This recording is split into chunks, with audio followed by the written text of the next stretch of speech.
Hi everybody, it's been a while. We are going to do a pep talk and it is how to love yourself.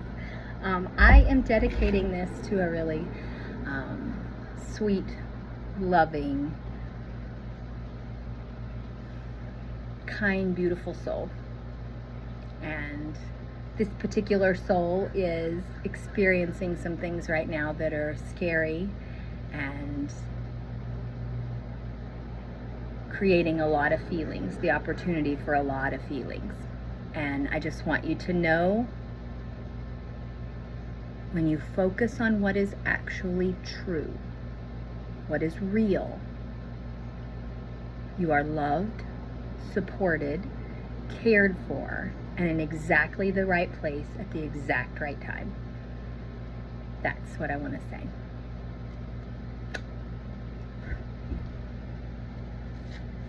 So this is for you.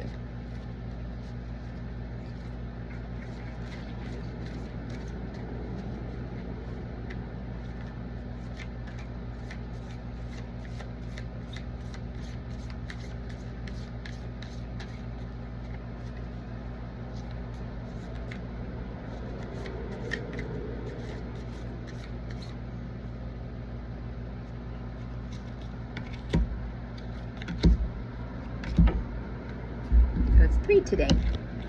All right. I use my words and thoughts as tools to shape my future. I use my words and thoughts as tools to shape my future. And you know, affirmations, agreements, that is using your words to shape your thoughts and futures. Saying what you agree to the world. I don't agree that I am a lost cause. I don't agree that I am a failure. I don't agree that I would never dance again. I never agreed to not ever running, jumping, walking, or dancing again by myself. I didn't agree to that with the doctors. I used my words and my thoughts to imagine myself jumping, dancing, running, and I said, healing is mine. It is mine. Not will be, it is mine. I am whole. I am energized. I am renewed. I am in peace. I live in peace. I am surrounded by love and support. That is using your thoughts and words to change your life. Life is very simple. I create my experiences by my thinking and feeling patterns. What I believe about myself and about life becomes true for me. I am now dancing every day, and I love it because what I said for me is true. I listen with love to my body's messages, and this is especially for you. I told you this was for you. I listen with love to my body's messages. I take a nice deep breath and release all resistance to healing. I release all resistance to healing. One of the things that I have come to learn in my just growth with myself, of digging in of why my life, why I perceive things the way I do, why I experience things the way I do. One of the things that I realized with my fibro is the only way that I allowed myself ever to relax, to be at peace, to literally just sit down sometimes and take a breath and not keep doing, was if I was sick or hurting. That's the only 2 times. Otherwise, I would sit there and guilt myself and feel bad for not getting up and doing other things, or I would just continue doing things. And I actually admitted to my family at one point in the midst of my fibro pain that I felt like I was lazy and I wasn't doing anything, that I never contributed anything to our family. And so they challenged me to actually write down everything I did in terms of how often was I standing up and moving and actively being an active physical person and doing things, and how often was I sitting and actually resting, actually stopping everything. Because when I was in the healing process, sometimes I would have to sit for the majority of the day, but I would sit at my desk, even though it made my legs swell up huge. I would sit at my desk and get things done and do paperwork and bills and help run the business and, do things for the kids. And I ordered my groceries and all those kinds of things. Anything I could do sitting down. I would have them bring me laundry. I had a cracked wrist and all this bruising and I would have them bring me laundry so that I could be contributing. And this was me. This was not pressure from my family.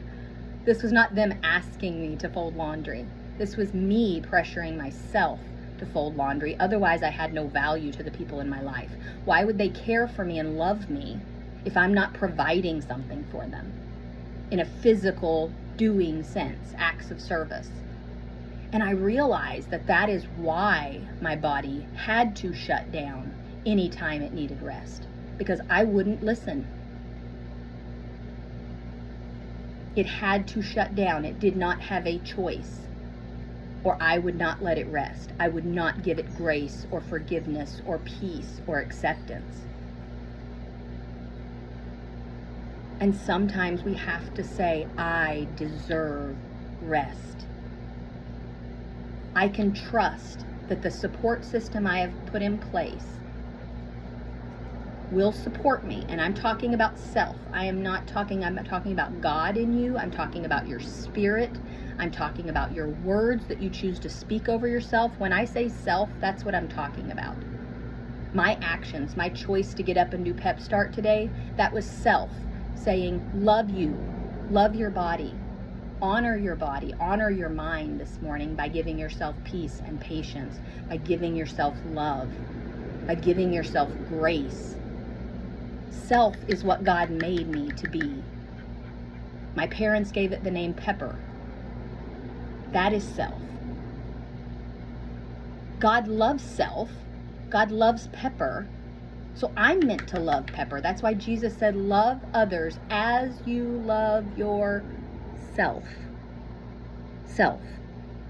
If you do not love yourself and accept your full self, I have to accept that my actions and my refusal to listen to my body gave me fibro, gave me the symptoms of fibromyalgia, because I refused to listen to my body when it was hurting. I refused to listen to my being when it felt fear, when it felt anger, when it felt hurt, when it felt frustration, when it felt joy, when it felt happiness, when it felt love and comfort and support.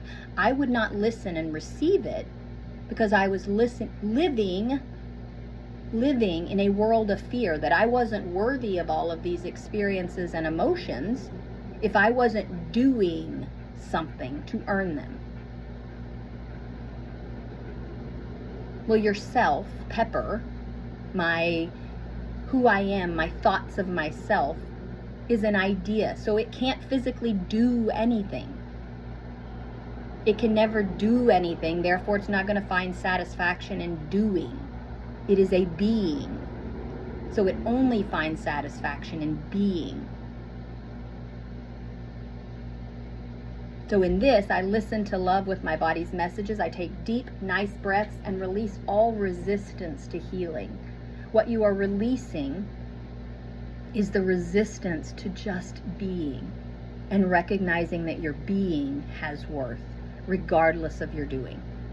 Your being. If the support system that you have set up for yourself inside of yourself can't speak positively to yourself, can't look towards the future for yourself with benefit, can't say, I have a beautiful voice. I am not comparing myself to other people. I'm simply stating a fact. I was given a beautiful instrument, as was every individual on this planet, given a beautiful instrument of voice. Some of us practice with it in running words together, which we call singing. Some of us practice our voice by just speaking. Some of us practice our voice by writing. Some of us practice our voice by doing. I can't tell you how to do this, but I can show you. That is telling. That is a voice. That's a voice of wisdom stepping into your life. I can't show you, I can't tell you how to do this, but I can show you. And then you have people who say, I can't show you how to do this, but I could tell you the directions all day long. So everybody has a beautiful voice, an instrument that they are meant to sing with. Sing in the sense of express with. They are meant to express with. And it's the same way with your body. It is a beautiful being. It has physical form, so allow it to express and listen. When it is saying, please stop, this hurts. Please stop, this is not right for me. This is uncomfortable for me. This is hurting me. Not your mind that says, oh, I don't like NyQuil because it tastes like poo, so I don't want to take it. But I know it's right for me, and I take it anyway. That's what I'm talking about, that knowing.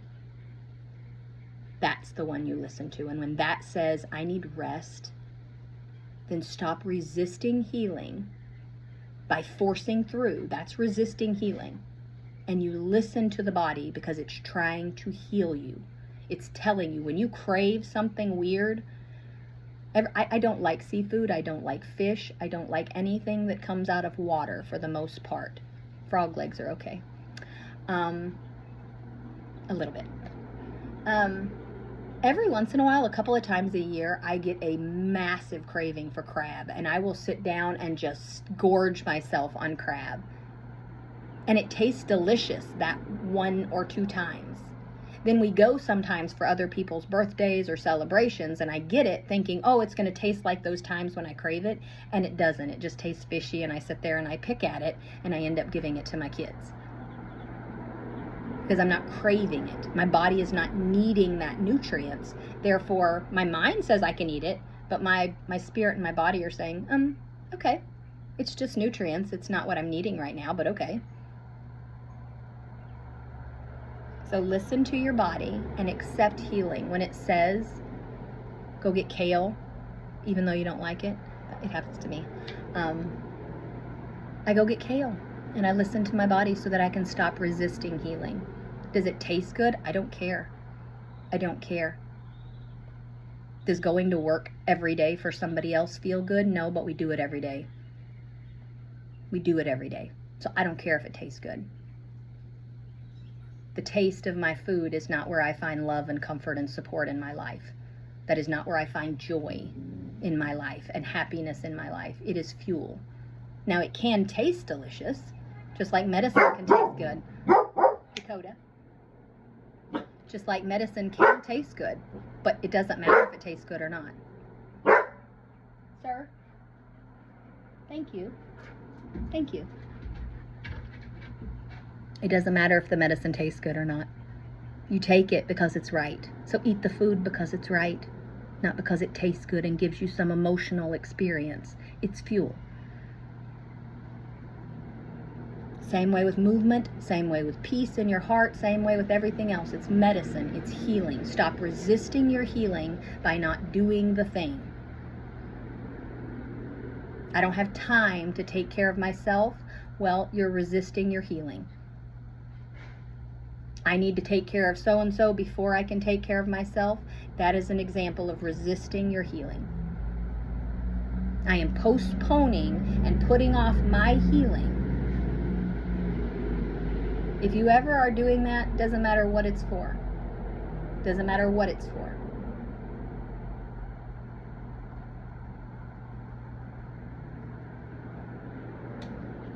Then you are resisting healing. And it's that simple.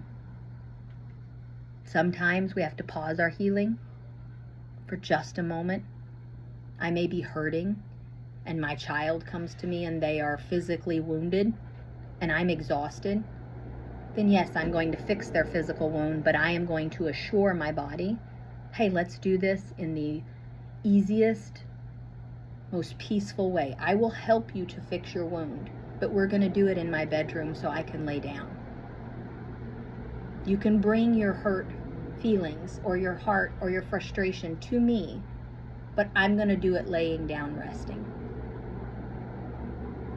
I'm going to do it sitting back on the couch with my feet propped up, and then I can help you. because I have to put my own oxygen mask on first. Steve Wooten, here comes your analogy, Mr. Sir. I love you.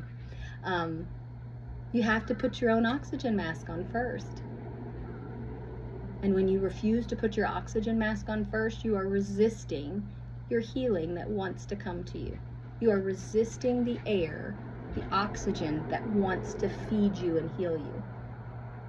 So put your oxygen mask on first and take deep, nice breaths and say, I am willing to be healed. I am willing to be whole. That's all you have to be, is willing. That is faith as a mustard seed. I can trust that I can let go of my resistance. I can let go of always helping other people. And I can know that I'm going to be okay. That I'm still loved, I'm still supported, I'm still held in great esteem by me. I don't care what they think about me. I don't care what you think about me. When it comes to my life, my health, my healing, that is first. That is first. And if you love me, if I love you, then I accept that, and I know that to be true, and I expect it. I expect you to show up as your full, whole, healed self, because that's what I'm trying to do. And not expectation as in if you don't do it, you're disappointing me. I'm saying expect it as in like looking forward to a birthday party. I want to get to know that side.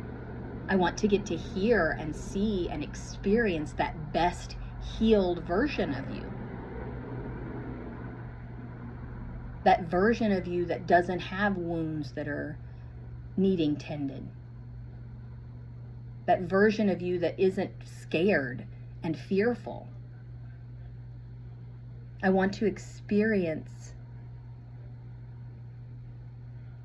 that and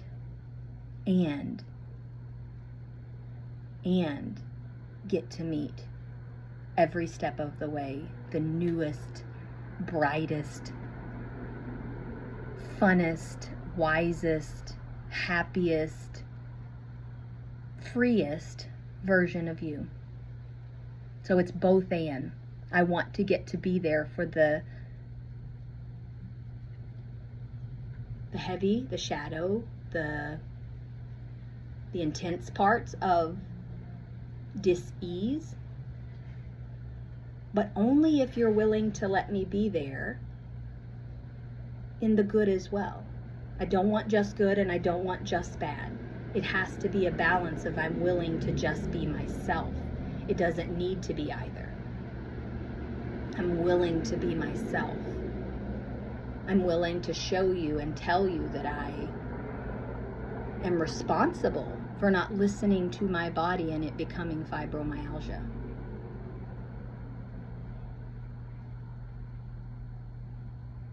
I can say that to you with peace because I'm not judging myself. I can understand. I thought it brought me love.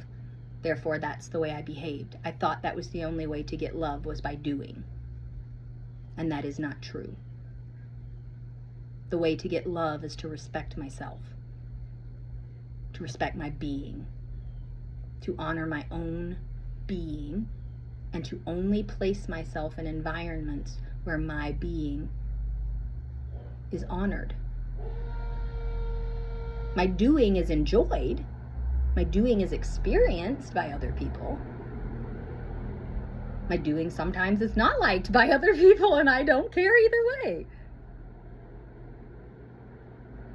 Because the truth is, my being and my doing feed me. Because I'm honoring me, I'm listening to me.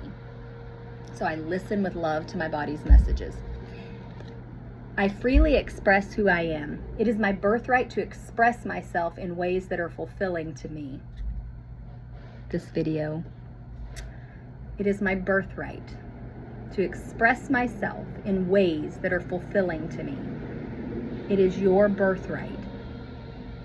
Truly. God gave you the right, freedom of choice, free will. That is what sets humans apart.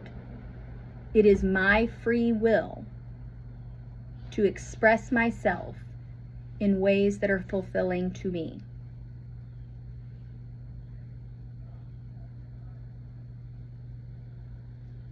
It is your free will. Now, there are consequences to our free will when you make choices, even if they're fulfilling to you. It, in some way, was fulfilling to me to be a people pleaser. I felt like I got some reward, even if it was once every 743rd time. There was some reward that was fulfilling to me, or I would not continue to choose to express myself in that way. And once I realized that there was a different reward, a reward of self-acceptance, a reward of peace from fear, a reward of hearing my own thoughts and trusting them, not doubting them, not second-guessing, not coming up with 75 other options and plans, not needing to know the future, not needing to know every detail. That peace convinced me to make healthier choices for my life once I realized it was even available. So the direction our choices take us are either because we're motivated in fear or we're motivated by love of self, of God, of the thing in me that God gave me that is pepper. If I am motivated by that and motivated by love of that, love of God, because that is God, that is an expression of God. Pepper is an expression of God.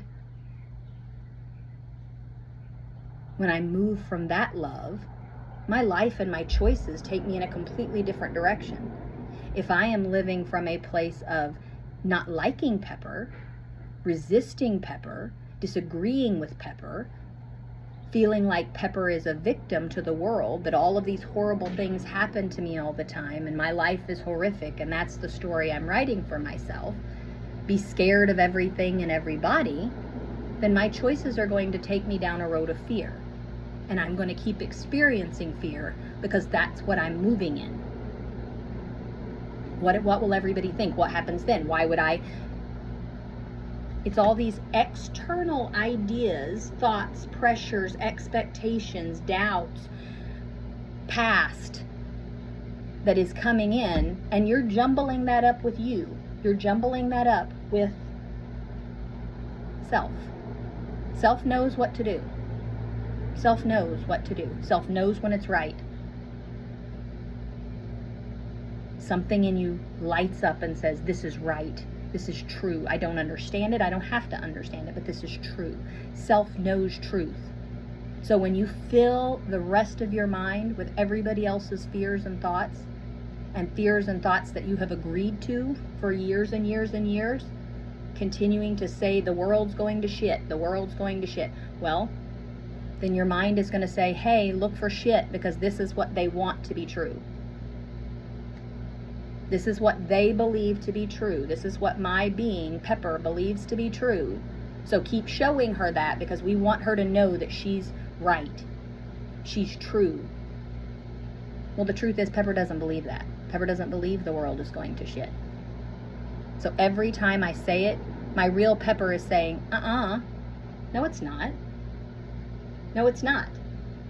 It is beautiful and prosperous and growing and moving forward in love. There are things happening and experiences happening. That is a small percentage of the happenings on the globe. It happens to be the only ones we hear about because it's on the news. It's on the front of every magazine. It's in everybody's mouth. But there are so many happenings on the globe right now that we're not talking about. Beautiful things, growing things, massive changes for good, for health, for healing, for love, for community, for unity. But no one wants to focus on those when they're living in fear. When fear is present, you need things to stay the same. Everything needs to stay the same. Otherwise, things change and you don't know how to predict anymore. You don't know how to go with the flow. You don't know how to change. because fear has trapped your experience in this small box. So saying, I am willing to be healed. I am willing to see hope. I am willing to experience joy. I am willing to experience happiness. What you are doing is literally just saying, I'm okay if a little bit of these other experiences that I've never had before seep into my life. Nobody's asking you to explode the box, just to release the grip so that some space can be created for that light to come in and you to get comfortable with it on the inside. A little dot of light in here, my thumb, a little dot of light does not explode a box. It simply lights up what's in it. Just a little bit. So then just look at the light. Look at the good. Look at the hope. Just a little bit every day. That little bitty light in your chest. Every day, look at it just a little bit. Spend time with it. Get to feel safe in the light, because if you introduce light in the depths of the ocean immediately, everything is going to run. If you just let that little dot of light, like an anglerfish, if you just let that little dot of light sit, everything's going to be scared at first, and then once they realize that they're okay, it's okay. The difference is, we don't have an anglerfish. There is no anglerfish waiting on you. It's just a little piece of light. Fear tells you there's an anglerfish on the other end of that light. That's what fear tells you. Love tells you this is a beautiful bioluminescent piece of bacteria that loves me. And it wants to grow and multiply so that there can be beauty and light down here. It swam all the way down here. And when I stopped being scared and I stopped running and I stopped resisting, and I just calmed myself with that little dot of light, then I start finding peace, and that little dot of light can grow and grow and grow and grow and grow and grow and grow. And eventually all it does is lights up what is in the dark. There is nothing that appears in the darkness, appears all of a sudden. No, it's just lighting up what already is. What already is. So that you can say, I'm going to bring life to this layer of my life, to this shadow part of my life. I'm going to accept that there are some gnarly looking fish down here. There's not a whole lot of plant life. There's none, to be honest. Let's just be honest. Everything's kind of dead down here. Some gnarly looking fish, but there's a little light. There's a little piece of bacteria that's ready. There's a little seed, a kernel of light that is ready. So you love and encourage that kernel. You don't fight the darkness. You love and protect that kernel of light. You don't hold on to needing it to be in darkness, to needing to hide what is in there. No, light that up. Light that up. Light it up. The minute the light comes on, the minute you accept that little tiny piece of light, it will start to grow. And like I said, you may see an ugly fish, but here's the thing. It's only ugly because you've never seen it before and you haven't been willing to really look at it. It's different looking. That's it. It's a different version of a fish. It's a different version of a fish. That is it. It has no evil intent. It has no malice. It's not a villain. It's just a fish surviving. It's a fish surviving. There's no difference between it and a dory fish, or a clownfish, or a stingray, or a blue whale or a shark. There's no difference. It's a fish trying to survive. And we assign it bad intent. We assign it ill. So stop assigning it ill. Stop telling it it's bad. Just say, okay, you're a different looking fish than one I've seen before. You're a different looking fish than what I've seen before. Okay. And move on. Let life grow. Let the light continue to get bigger. Maybe you tell someone, I saw this gnarly fish, because it feels right in your soul to share it with them. I saw this gnarly fish about myself, this part of myself that I didn't realize was even a thing. It was kind of distressing. In a way, it caused some feelings that maybe I wouldn't have hand selected from the globe. And, okay, that was a part of who I was. That was a part of a choice I made in this world. Okay. And when you're no longer having a death grip, and you've allowed some light to come in and some different things to come in, you learn to forgive yourself. You learn to forgive other people, because that is acting out self-love. That is acting out love on this planet. If I am to love others as I love myself, if I withhold love from the anglerfish parts of myself, am I able to love the anglerfish parts of other people? Am I able to give them grace in their anglerfish? No, because I can't do it in my own.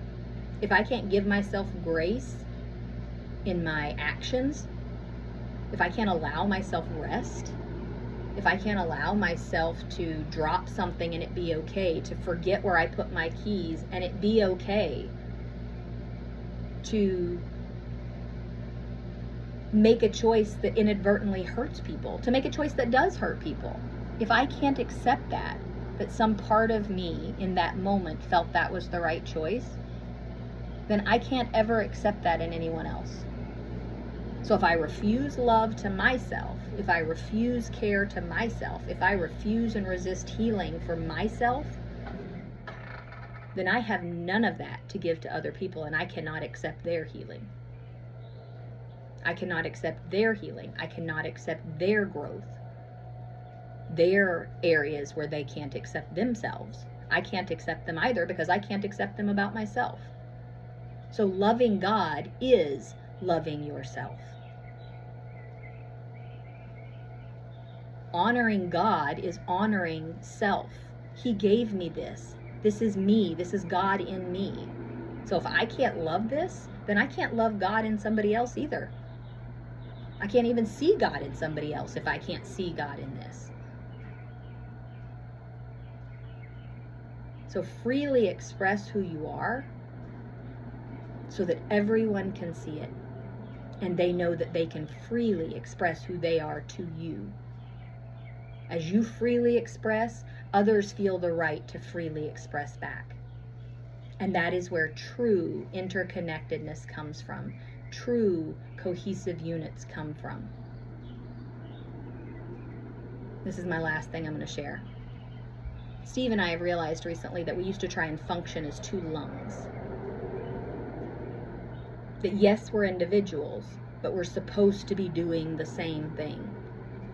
We both understand this is a trauma response that we're healing from, that we've healed from, and just a belief system that we had created.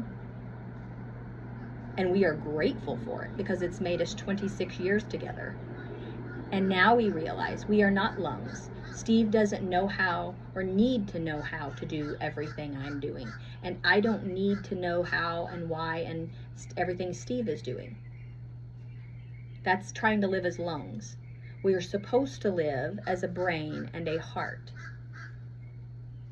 The brain is its own organ that does its own things, has its own purpose, its own capabilities, its own gifts and talents, that it focuses on keeping the being alive. It is dependent upon the heart. It cannot function without the heart. The heart, on the other hand, is its own organ. It has its own function, its own purpose, its own actions, its own gifts. And its focus is healing the being. Its focus is not the brain. Its focus is not specifically the lung. It is not specifically the hand.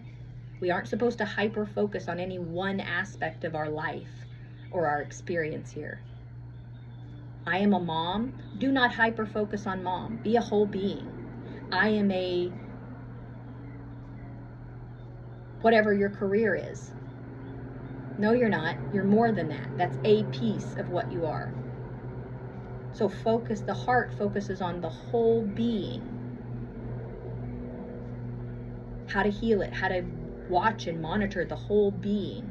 And it is completely dependent on the mind, the brain. And so they are interdependent, two completely functioning beings that are interdependent and cannot live without the other and stay in constant cycle and constant communication.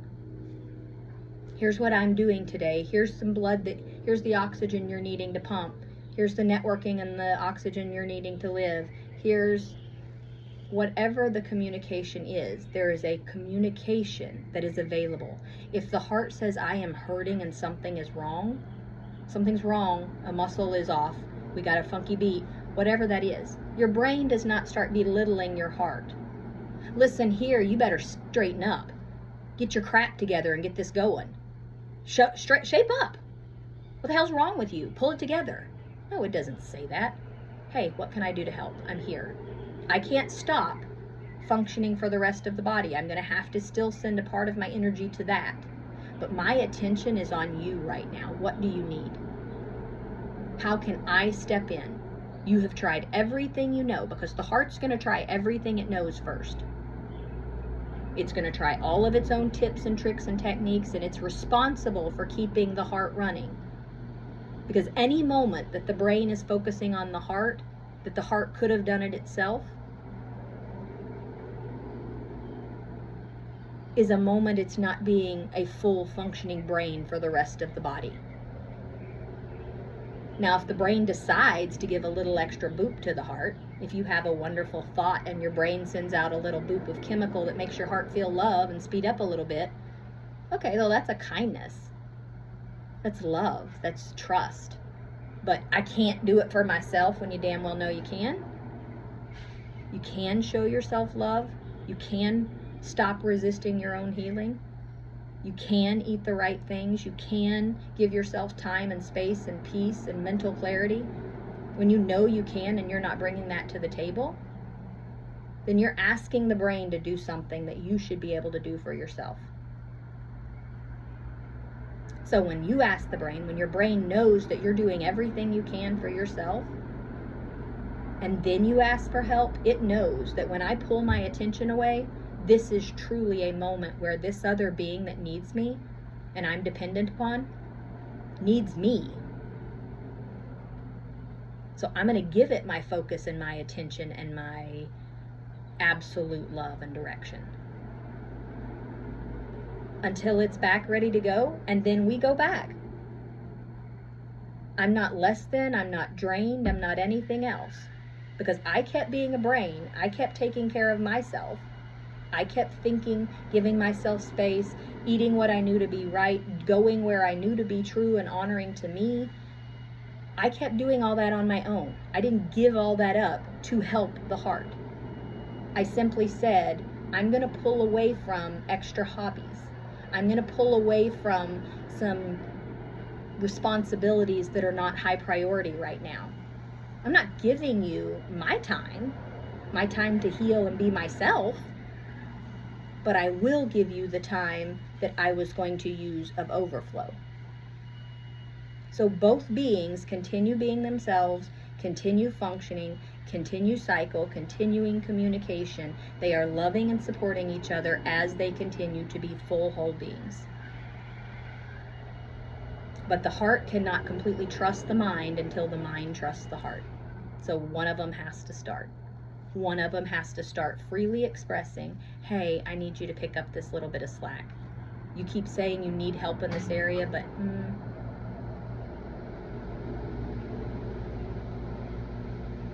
and you don't have to say anything. The heart just, the brain just doesn't jump in. The heart says, I can't help myself. Well,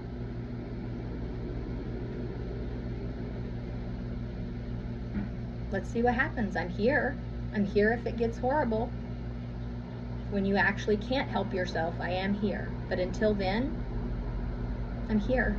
I'm here. I'm still functioning. I'm still cycling. I'm still communicating. I hope everything's okay. I'm here, just like you told me. I'm here. When you're ready, I'm here. That's what interdependent, not codependent, not lungs, not codependent, but interdependent beings have. Interdependent beings have that. I'm here when you're ready. I can't go there with you. I can't be in the feelings with you. I can't help you in dealing with your own being. But I am here when you're ready. I'm here if you genuinely need me. That is love. That is the love in action. That is gentleness with yourself and others. That is patience with yourself and others. That is kindness with yourself and others. That is self-control with yourself and others. That is joy with yourself and others. That is love with yourself and others. I love you guys. And I am sending so much love and joy and peace and patience to your heart right now. So much truth and knowledge of what is. I'm sending you silence and stillness in your mind so that only your knowing can speak. Only your knowing can speak. That your body's systems would stay in peace until your knowing told you something different. That's what I'm sending and praying over you. In Jesus' name, amen. Thank you guys so much for joining me.